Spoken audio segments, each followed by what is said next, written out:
Letter 33. To Thomas Pennant, Esquire.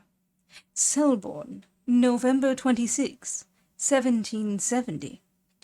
Dear Sir, I was much pleased to see, among the collection of birds from Gibraltar, some of those short-winged English summer birds of passage, concerning whose departure we have made so much inquiry. Now, if these birds are found in Andalusia to migrate to and from Barbary, it may easily be supposed that those that come to us may migrate back to the continent, and spend their winters in some of the warmer parts of Europe. This is certain, that many soft-billed birds that come to Gibraltar appear there only in spring and autumn, seeming to advance in pairs towards the northward, for the sake of breeding during the summer months, and retiring in parties and broods towards the south at the decline of the year, so that the rock of Gibraltar is the great rendezvous and place of observation, from whence they take their departure each way towards Europe or Africa. It is, therefore, no mean discovery, I think, to find that our small, short-winged summer birds of passage are to be seen, spring and autumn, on the very skirts of Europe. It is a presumptive proof of their emigrations.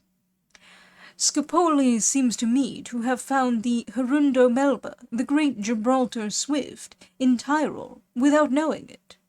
For what is his hirundo alpina but the aforementioned bird in other words? Says he, omnia prioris, meaning the swift. Sed pectus album, paulo major priore. Editor's note. Per Peters Yearsley,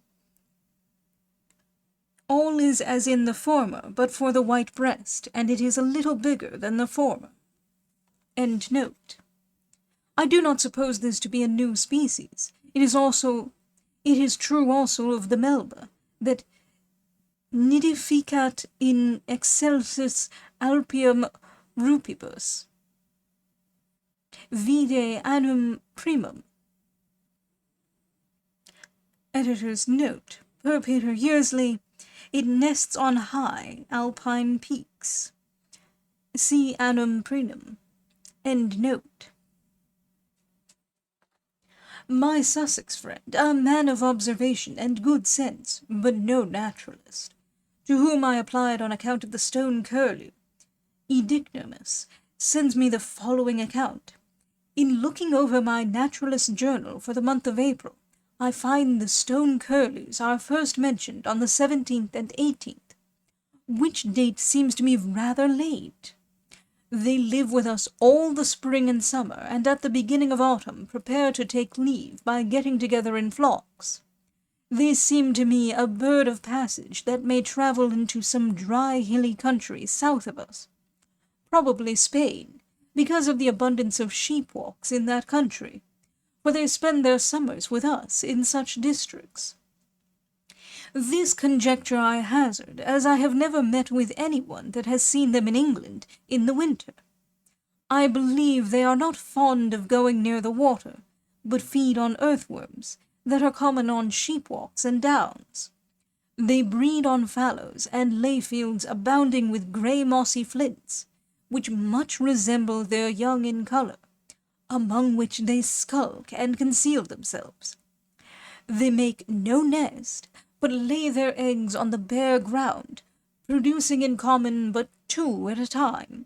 There is reason to think their young run soon after they are hatched, and that the old ones do not feed them, but only lead them about at the time of feeding, which, for the most part, is in the night.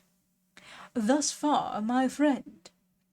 In the manners of this bird you see there is something very analogous to the bustard, whom it also somewhat resembles in aspect and make, and in the structure of its feet.